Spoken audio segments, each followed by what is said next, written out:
Hey, it's Mistress Carrie, reporting for duty from MCHQ for a bonus episode of the Mistress Carrie podcast. This episode of the podcast is sponsored by Digital Federal Credit Union, better known by all of us as DCU. And whether you're driving off the lot or refinancing, DCU can help you save on your next auto loan with rates as low as 1.49% APR. You can learn more at dcu.org/auto. Insured by the NCUA, membership required. Okay, it has taken me a little while to uncover this audio. For anyone that's new to the Mistress Carrie podcast or new to Cocktails in the War Room or new to the Mistress Carrie radio show, I've been embedded with U.S. troops overseas twice. In 2006, I was embedded with U.S. troops in Iraq, and in 2011, I was embedded with U.S. troops in Afghanistan. Both trips took place in September of that year, and I commemorated the 5th and the 10-year anniversaries of 9/11 overseas on the bases with our troops. With everything that's been going on in the United States while U.S. troops are leaving Afghanistan and evacuating thousands of Americans and even more refugees, there are a lot of feelings. Especially recently, losing 11 Marines, a soldier, and a Navy corpsman. Emotions are high, and people have a lot of questions. They're angry, afraid, sad. They feel lost. They feel helpless. And this is such a complicated issue that no one really knows what's going on. The 10-year anniversary of my trip to Afghanistan is coming up quickly. I spent 2.5 weeks in Afghanistan in 2011 with my producer, Mike. And if you go back and find episode 15 of the Mistress Carrie podcast, he and I sat down at the end of last year to talk about our memories from the trip. Some are good, some are bad, some make us laugh, and a lot make us cry. While we were there, we had a chance to meet thousands of our troops, including some that are no longer with us. We also met hundreds of school kids that would be going to schools built by the Americans that were dedicated and named after our own fallen soldiers. We spent an entire day on a small outpost in downtown Kabul called Bala Hissar. Bala Hissar is on a mountaintop underneath the ruins of a fort built by Genghis Khan. It was a small base, fairly isolated on the hilltop, and it was there to protect something called an aerostat balloon, a massive blimp with high-definition cameras on it that allowed U.S. forces to be able to have surveillance over downtown Kabul. After staying too long on that base and venturing back to our own base of Camp Phoenix at night, that same aerostat provided an eye in the sky to watch us as we navigated the city at night. You'll remember it was in 2011 in September that the ISAF headquarters and the U.S. Embassy came under attack by the Taliban. We had just left that base a few hours before. Bala Hissar was a really interesting base. It was an American compound within an Afghani compound, and it had low ground, meaning that the mountains surrounding it were taller, and there was no way to control the safety of the base. So much so that at night, Bala Hissar went dark, which meant no lights were allowed to be turned on because it was at a tactical disadvantage, and our troops were in danger if they could be seen at night. We spent the entire day there, getting to know our troops that were stationed there and understanding the need and the usefulness of the aerostat. It was one of the only places we went where the actual cook was a member of the Army. And in all honesty, it was the best meal we had while we were there. We spent the day touring the base, checking out their accommodations, playing a little basketball on their homemade basketball court that they made out of plywood and rebar. And then in the chow hall, we had a chance to sit down and talk to some of the soldiers. Conducting these interviews really gave me an understanding about the people behind the uniform and the combination of soldiers from Massachusetts and Mississippi that were stationed on this small base. One of the people I was fortunate enough to sit down with was the Afghan interpreter. I think with everything happening recently in the news, some people don't understand why so many Afghans need to come to the United States and what jobs they did for our troops overseas that put them in danger today. So after touring the base and eating a delicious meal, playing a little basketball, and even filming a video introing Boston's Dropkick Murphys on stage at Fenway Park from the base on top of the platform where the aerostat was, I had a chance to sit down and talk to the base's interpreter. He was young, handsome. He had a fantastic sense of humor and had been with us all day.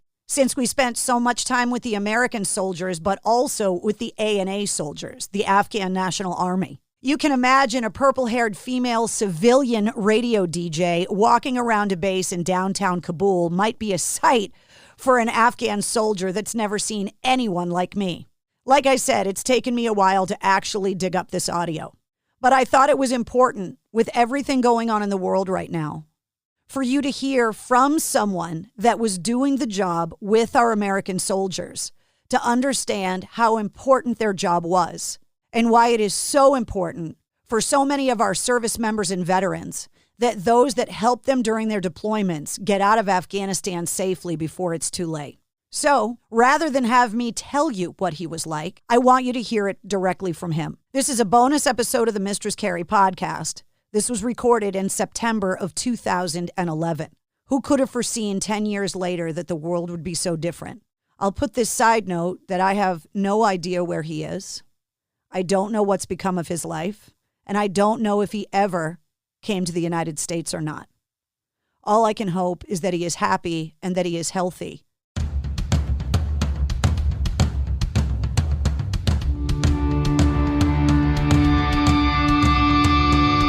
Hey, what's up? This is Sully from Godsmack. Strap on those boots, baby, because you are now in the trenches of the war room with the one and only Mistress Carrie right here on the Mistress Carrie podcast. What's up? This is Joe Rogan, and you're listening to Mistress Carrie. Her hair so lovely, pretty eyes. Hey, this is Brent from Shinedown, and you're listening to Mistress Carrie. Hey, Carrie, go put your bra on, girl. Hey, this is Steven Tyler, and you be listening to the baddest bitch in Boston, Mistress Carrie. What's up? This is Aaron from Stain, and you're listening to Mistress Carrie. Hi, everybody. This is Dave Grohl from the Foo Fighters, and you're listening to the one, the only Mistress Carrie. Hey, this is David from the band Disturbed, and you're listening to the baddest bitch in Boston, Mistress Carrie. Hi, Bruce Dickinson here from Iron Maiden. Yes, indeed. Miss Whiplash herself, Mistress Carrie, is here to unchain your brain. Hi, this is Flea from the Red Hot Chili Peppers. You're listening to Mistress Carrie. This is Dennis Leary. You are listening to my favorite, Mistress Carrie. Hey, this is Corey from Stone Sour, and you have the privilege of listening to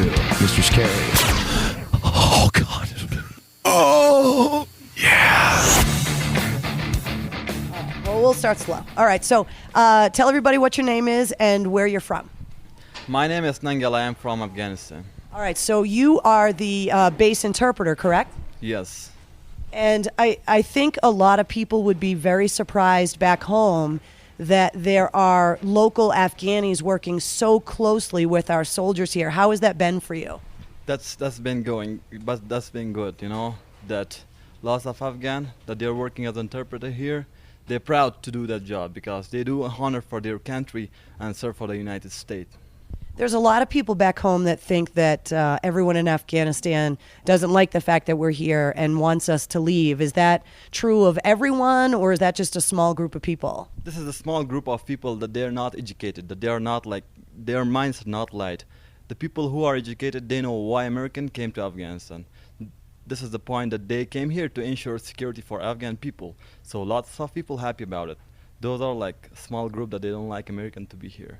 Now, hopefully one day, and hopefully one day soon, the Americans will be able to hand the country and the security back over to the Afghan forces. Do you think that's going to happen soon? I wish it's going to happen soon, but, you know, it's impossible to happen soon. I wish it will. Now, I got a chance to meet some of the Afghan soldiers that are also here on the base, and I don't think they've ever seen anyone like me before. Is that true? Yes. So we got to take pictures, and why don't you tell everybody, we're on Camp Bala Hassar. Can you tell me a little bit of the history of what's up the hill and what we were able to see today? This is one of the historical places of Afghanistan, which is called Bala Hassar, that got built by Genghis Khan. He was the one who attacked in Afghanistan and surrounded Afghanistan. So he made this base as a presidential palace for him. And after that, Genghis Khan, this Bala Hassar used to be a different palace for lots of like former kings like Mahmud Khan. He was like one of the king like 100 years ago that made the Bala Hassar as a presidential palace for him and his family.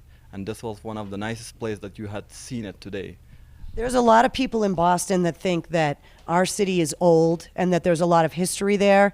To educate people back at home that that that's not the case compared to here. How old is that wall that's up there on the hill? It's like 1,000 years ago. We do have expression in Derry that everyone loved their countries. That's why the Boston people say that Boston is one of like historical city, but Afghanistan might be like as much as historical more than Boston, as I think. That's good. Yeah. Now, I need you to tell me, after we went up to the wall and we got to meet the soldiers and we got to take pictures, I know they didn't speak English. What were they saying about me when they left? You have to tell me. Did they think I was crazy? No, like some Afghan people I told you about them over there, that they are so shamey, especially they shame so much from women. And they were surprised that you stand over there and took a picture with them. They were really surprised. And I was with Sergeant Mason that one of ANA soldier told me that I'm so happy about the American that they are here, you know, that made it security for us. I wish they've been live here for a long time, you know, to make a good security for our country. And then wish them best of luck to move on their countries. What do I hear from one of the ANA soldier up there? Have you tried to teach Dari to the guys here on the base, and what kind of students are they? I've been taught Dari from one sergeant that I forgot his name. He's on leave now.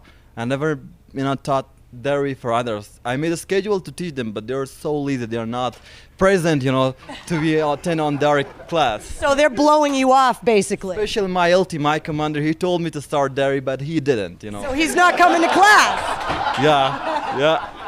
So where did you learn English? I learned English in one of private institute in downtown Kabul city.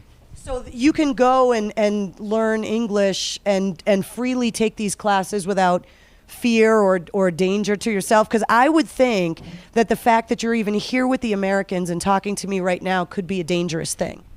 It's not dangerous. When you live in Kabul city is one of the nice and peaceful city. So it's not fear, to learn English. It's like free city. You can learn English whatever you want, There are a lot of like private institute that you will pay money and you learn English, so it's so good. So what would happen, let's just say, if instead of me putting all of my body armor on and getting back into that big, giant, armored vehicle that I came here, and I just walked out of the gate? Would I be okay, or would I not be okay? I promise you will be okay. Because we're friends now? Yes, we are. Have you ever been? I used to be a shopkeeper in downtown Kabul city. I saw a lot of American, European that they walk like civilian. It doesn't matter. Kabul is like one of peaceful province, and nothing will happen. No one will stop you. Who you are, where are you going? That's why I love Kabul. Have you ever been to the United States? Not yet. I wish to go there. You do wish to go there? Yep. What do you think America has, or Americans have, or even the guys here on the base that you wish you had and hope that someday Afghanistan has? Besides, like, obviously, like freedom or something like that, but like, do you see these guys with stuff and you're like, wait, I want to have one of those? I wish, that our country have those things that you guys have, but I'm sure it will happen one day. So you're a very optimistic, young Afghani civilian, and I think that a lot of people listening to this are going to be very surprised. Yes. But that's a good thing. Yes, it is a good thing, ma'am. Well, I know that I speak for everyone at home when I say that the job that you're doing with our soldiers to help them communicate with the locals here is something that I don't think gets enough attention, and I don't think people like you get enough praise and thanks for doing the job that you're doing, because I know that you're very optimistic, but I also know that there are a small group of people that would probably not be happy about what you're doing. And so as an American, I want to thank you very much for taking care of our guys. It's very important to us to know that these guys are safe. Thank you very much from you too, and this is pleasure to work with the U.S. Coalition Force. I'm proud from my job because these guys, gave us lots of honor to this country. These guys came here to ensure security for us. These guys gave us freedom. These guys gave us those opportunities that we could, continue our higher education. These guys gave us everything. So I'm proud to work with the U.S. Coalition Force, and I would proud it again. Now, be honest. They're a little bit weird, aren't they? Maybe, yes. Yeah, a little bit.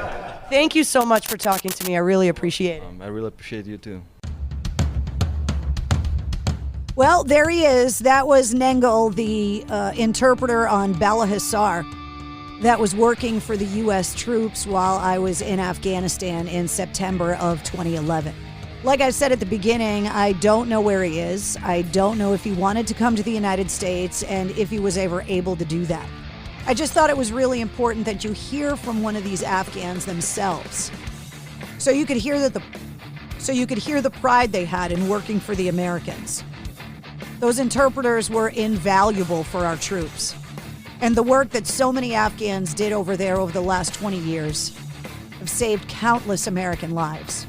You can go back and listen to episode 15 of the Mistress Carrie podcast to hear AAF to Afghanistan 9 years later, my sit down with my producer in Afghanistan, Mike Saya. Special thanks to our sponsor, Digital Federal Credit Union. You can find them at dcu.org. If you liked what you heard, don't forget to hit subscribe so you don't miss anything from the Mistress Carrie podcast. New full-length episodes come out every Wednesday. Plus, every weekday, you get the Situation Report. The Sit Rep is all of your rock news, music headlines, and industry info in less than 5 minutes. You can find everything you need to know at MistressCarrie.com. The Mistress Carrie Podcast, a proud member of the Pantheon Podcast Network.